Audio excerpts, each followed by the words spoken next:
Hello दोस्तों, स्वागत है आप सभी का आज के इस वीडियो में। दोस्तों आज के इस वीडियो में हम लोग बात करने वाले हैं क्लास 9th के मैथ का जो चैप्टर है 8वां चतुर्भुज है। ठीक है, इसी चतुर्भुज चैप्टर में जो आपको उदाहरण नंबर है 5, इसको हम लोग इस वीडियो में एकदम आसान तरीके से हल करने वाले हैं। ठीक है, देखिए कैसे करेंगे। सबसे पहले कह रहा है कि दर्शाइए कि एक समांतर चतुर्भुज के कोणों के समद्विभाजक एक आयत बनाते हैं।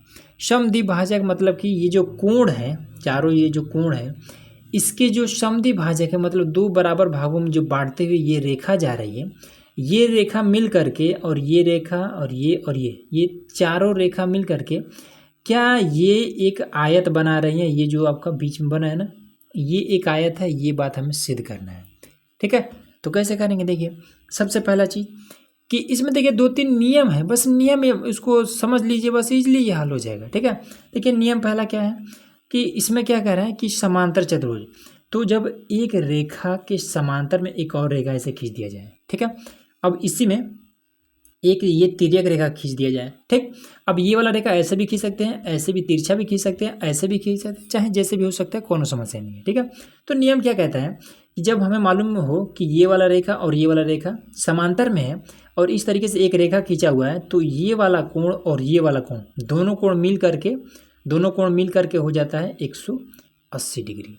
ये पहला नियम आपको लगाना है इसमें। ठीक है, दूसरा नियम क्या है। दूसरा नियम में, ये पहला नियम है और दूसरा नियम है। दूसरा नियम में इसमें क्या है होता है कि अगर इस तरीके से ये दो रेखा एक दूसरे को काटती है, तो ये कोण जितने डिग्री का है इतना ही डिग्री का इधर का ये कोण भी है। ठीक, इसको ये अंदर वाले कोण मिलकर ये 180 डिग्री बनते हैं, इसको बोलते हैं अंतः कोण, इसको बोलते हैं शीर्षाभिमुख कोण। और तीसरा नंबर, और देखिए ये तो सभी को पता होगा कि अगर एक त्रिभुज ऐसे दिया है तो ये और ये तीनों कोण मिल करके 180 डिग्री बनता है। ये बात तो सभी को पता होगा। ठीक, अब जब ये तीनों पता है तो देखिए कैसे इसको इजीली आप कर सकते हैं। एकदम विस्तार रूप से हल कर दे रहे हैं। ठीक है, फटाफट। तो पहले लिखेंगे कि दिया है क्या दिया है कि ABCD एक समांतर चतुर्भुज है।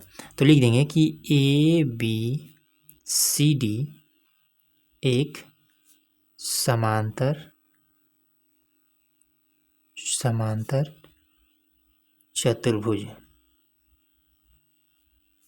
है, एक समांतर चतुर्भुज है। इतना बात क्लियर हुआ। उसके बाद से ज्ञात करना है। क्या ज्ञात करना है कि ये वाला जो PQRS है ये एक आयत है। ज्ञात करना है कि PQRS एक आयत है। ठीक, उसके बाद से तीसरा आपको हेडिंग डालना है उपपत्ति हेडिंग डाल करके और फटाफट इसको हल कर देना है। चलिए हल कैसे करेंगे।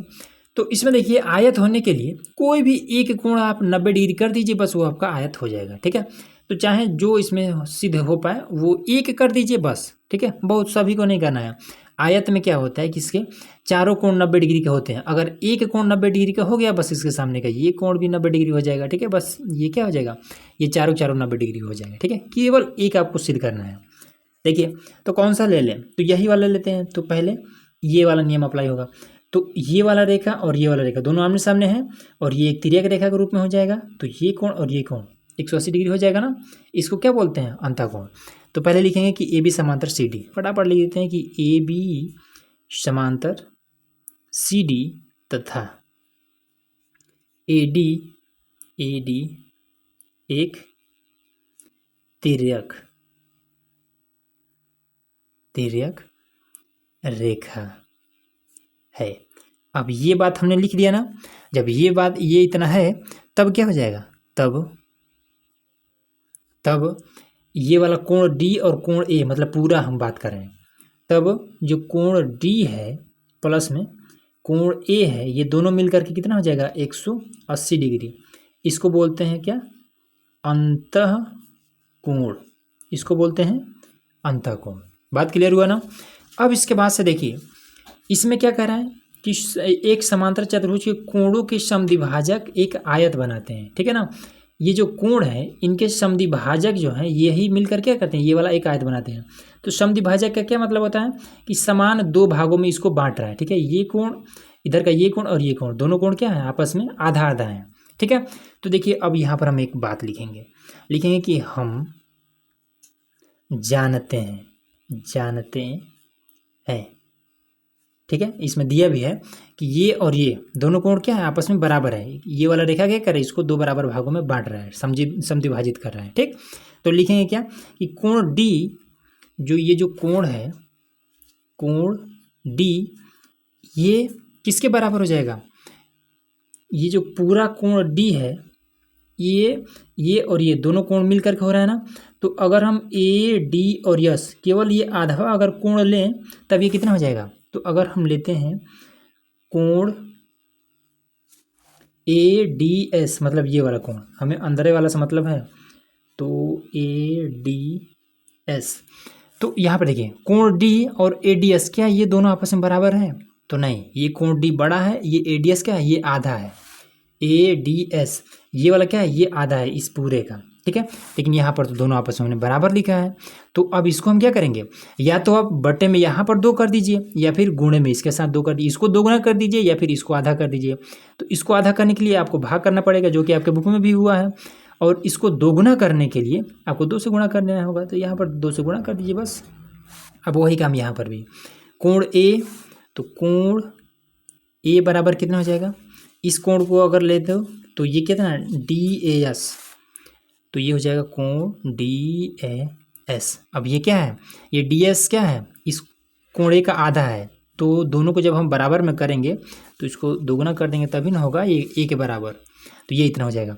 अब जहाँ पर कोण डी है वहाँ पर हम ये पुट कर देंगे, जहाँ पर ये है वहाँ पर हम ये पुट कर देंगे बस। तो यहाँ पर इसमें कर देते हैं यहाँ पर, तो हो जाएगा कोण डी की जगह पे ये वाला ए डी एस, 2 कोण ए डी एस प्लस में इसके जगह पे क्या हो जाएगा, 2 कोण डी ए एस, 2 कोण डी ए एस बराबर में 180 डिग्री, ठीक। 2 यहाँ भी है, 2 यहाँ भी है, कॉमन लेकर के इसको इधर भेज देते हैं, तो 2 यहाँ पर कॉमन, तो कोण ए डी एस प्लस में कोण डी ए एस बराबर में 180 डिग्री, 2 को उधर भेज दीजिए, तो बचेगा ए डी एस प्लस में कोण डी ए एस। 2 जब गुणा करें ना इधर आएगा तो भाग करने जाएगा, तो भाग में आ जाएगा, तो कोण ए डी एस प्लस में कोण डी ए एस बराबर में ये 90 डिग्री, ये इतना आ गया, ठीक है। तो ए डी एस और डी ए एस कहाँ पर है, यहाँ पर देखिए ए डी एस ये वाला कोण, ठीक है, और डी ए एस ये कोण और ये कोण, दोनों कोण मिलकर कितना है 90 डिग्री है, ठीक है। अब हमें पता है कि त्रिभुज के तीनों कोणों का मान 180 डिग्री, तो ये और ये अगर 90 डिग्री है तो फिर ये वाला कोण कितने डिग्री का हो जाएगा, तब कितना बचा है, ये दोनों 90 डिग्री, तो फिर ये कितने डिग्री का, तो ये हो जाएगा 90 डिग्री का। अब जब ये 90 डिग्री का है तो यहाँ पर ये रेखा और ये रेखा एक दूसरे काट रहा है, तो फिर इधर वाला भी कितना हो जाएगा, ये भी हो जाएगा 90 डिग्री का। बात आ रहा है ना समझ में।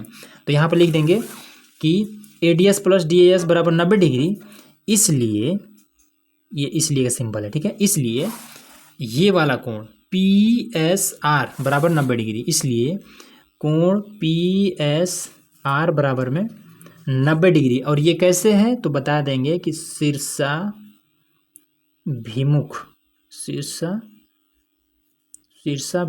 कोण, ये चीज, ठीक। अब हमने आपको क्या बताया था कि ये वाला एक आयत कब हो जाएगा, इसका हम एक भी कोण अगर 90 डिग्री का हम सिद्ध कर देते हैं तो ये एक आयत हो जाएगा, ठीक है। तो बस यहाँ पर आपको लिख देना है अतः क्या नाम है इसका, पी क्यू आर एस, अतः पी क्यू आर एस एक आयत है, बस यही आपका आंसर हो जाएगा।